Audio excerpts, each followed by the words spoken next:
Matul il-perjodu ta' Gvern Laburista l-familji Maltin irċevew biljun euro f'għajnuna f'forma ta' sussidji biex l-inflazzjoni tinżamm stabbli.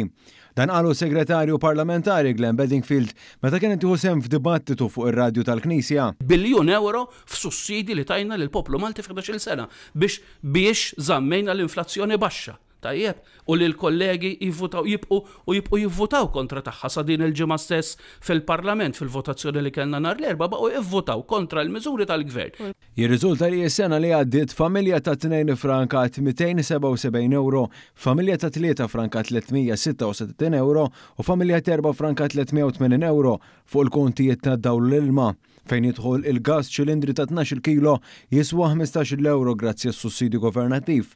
Li kieku m'għandniex dan is-sussidju l-prezz tal-gas kien ikun 23 euro 75 ċentesmu, jiġifieri il-Maltin qed jiffrankaw 8 euro 75 ċentesmu fuq kull ċilindru. Għal ċilindru tal-gas ta' 15 kilo, il-Maltin ħallsu 18 euro 75 ċentesmu.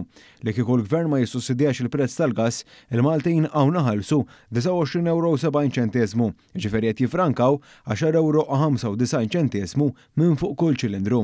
Fejn jidħol il-fuel il-prezzijiet f'pajjiżna ilhom stabbli għal numru ta' snin. Fi frar 2025 id-diesel f'Malta jiswa euro 21 ċentesmu l-litru, meta f'pajjiżi oħrajn fl-Unjoni Ewropea dan kien jiswa euro 63 ċentesmu għal kull litru.